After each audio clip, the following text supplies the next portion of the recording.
The night had teeth, the kind that bit through wool and bone alike. When the sound came to Caleb Rourke's door, not a fist grown from work and anger, but a tiny knock, soft as a moth against a lantern. Caleb was a rancher carved by wind and years, a man who had buried more winters than he could count. Yet that sound found him standing from his chair like a colt startled by thunder. The fire cracked low, the coffee sat forgotten, and Christmas Eve lay heavy over the plains like a held breath. Outside his windows the prairie rolled white and endless, moonlight glinting off snow like broken glass. Caleb's ranch stood alone miles from town, a place folks passed by with a nod and kept riding. He had chosen that kind of quiet after the war took his brothers and a fever took his wife. Tonight he told himself the knock was the wind, or a branch, or memory playing tricks, but it came again, steady and small, and his hand trembled as he reached for the door. When he opened it, the cold rushed in like a living thing,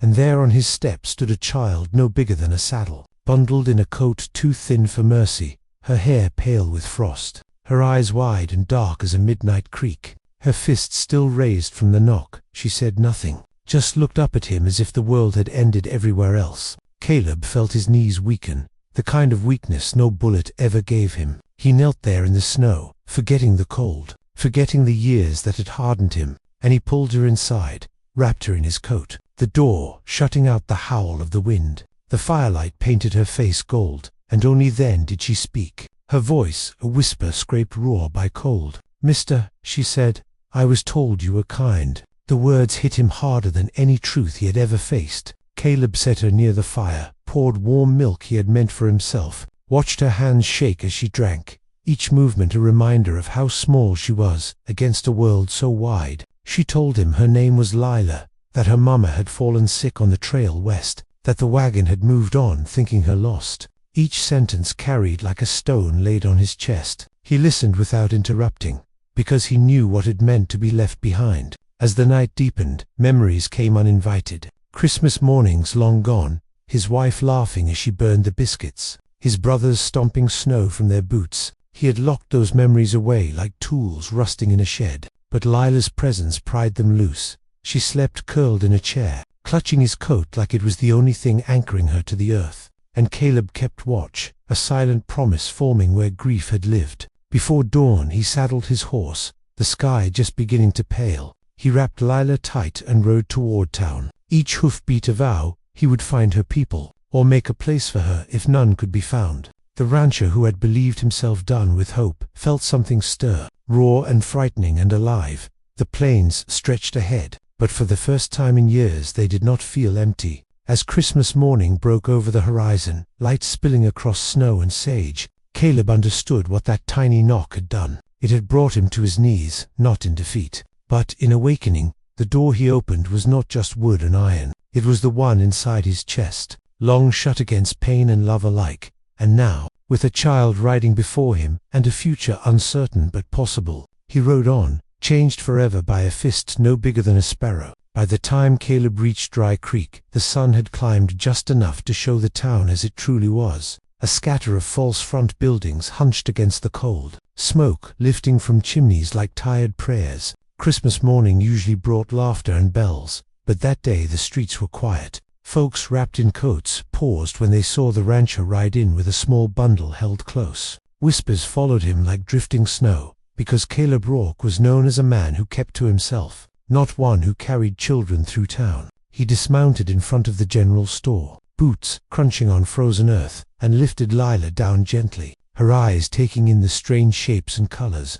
the hanging wreath on the door, the faded sign promising flour and sugar. Inside the store, warmth and the smell of coffee met them. Old Mr. Haskins looked up from the counter and froze, his mouth opening and closing before words found him. Caleb said simply, "Found her on my step before dawn." The truth hanging heavy in the air. News traveled faster than any horse in Dry Creek. Within minutes the sheriff arrived, then Mrs. Calder from the boarding house, then a preacher still buttoning his coat. Questions came slow at first, careful, as if they feared the answers. Lila told her story again, small voice, steady despite the eyes on her, the wagon heading west, her mother coughing blood into a handkerchief, being told to stay put while they fetched help that never came. Each word tightened something around Caleb's ribs.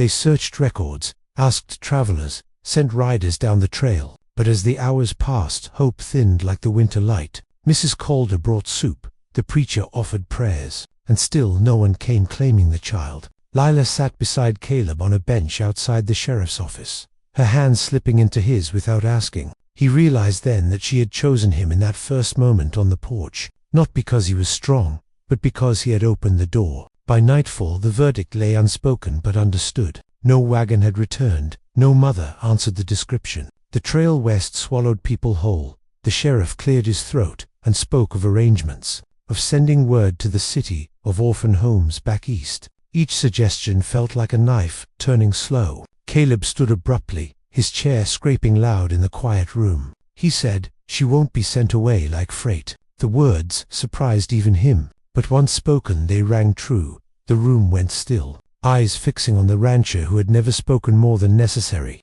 Mrs. Calder asked gently, "You mean to keep her?" Caleb looked down at Lila, her face tilted up, trusting in a way that terrified him. He thought of his empty house, of nights eaten by silence, of a future he had believed finished. "I mean," he said slowly, "she's got a place with me until her kin are found, or until she's grown enough to choose otherwise." The preacher nodded, the sheriff sighed, and just like that, a life changed course.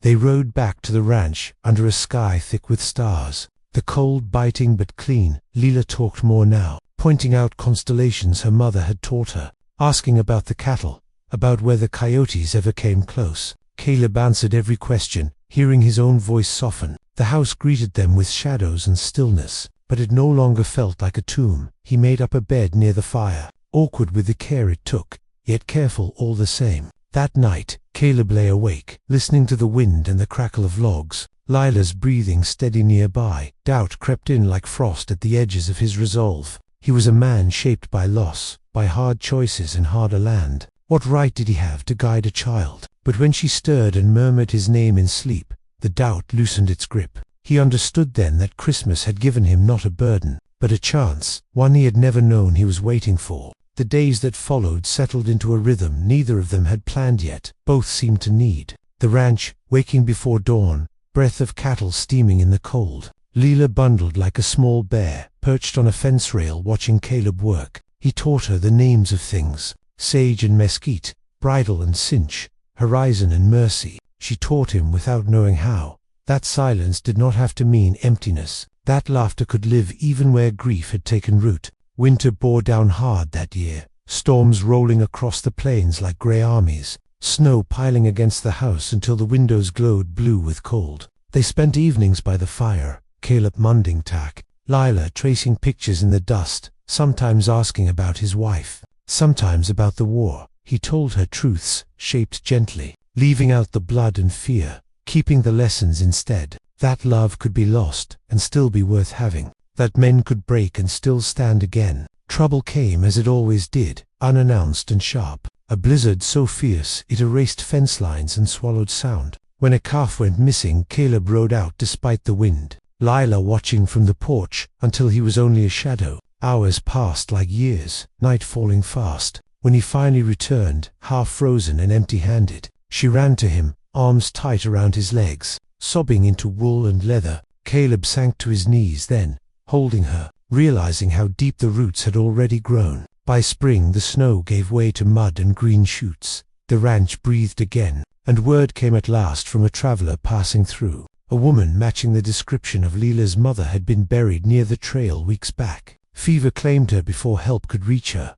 The news arrived gentle but final. Lila listened quietly, eyes fixed on the horizon. Later that night, she cried into Caleb's shirt until sleep took her. He rocked her like something precious and breakable, whispering promises he would keep, even if no one ever held him to them. Summer brought town picnics and school lessons, Dry Creek watching the unlikely pair with softened eyes. Lila grew taller, stronger, sure of herself, calling the ranch home without hesitation. Caleb learned the small arts of fatherhood, braiding hair with clumsy fingers, listening when listening mattered more than fixing. The man once known for his distance became known instead for his patience. Folks said Christmas had changed him, but he knew better. It was a single knock that had done the work. Years passed as quietly as dust settling after a drive. Lila's laughter filled the house once hollow, her questions sharper now, her dreams wider than the plains. Caleb gave her freedom the way he gave water to the land, steady and without fear,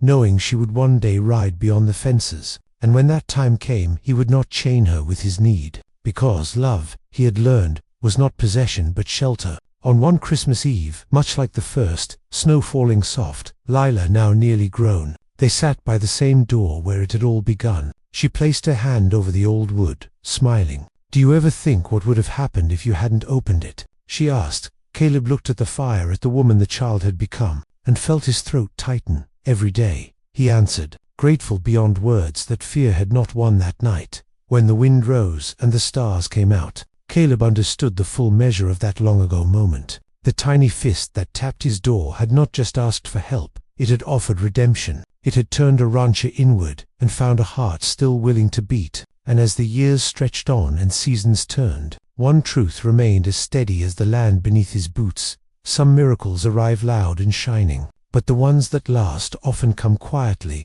on Christmas Eve, with a knock so small you must choose to hear it.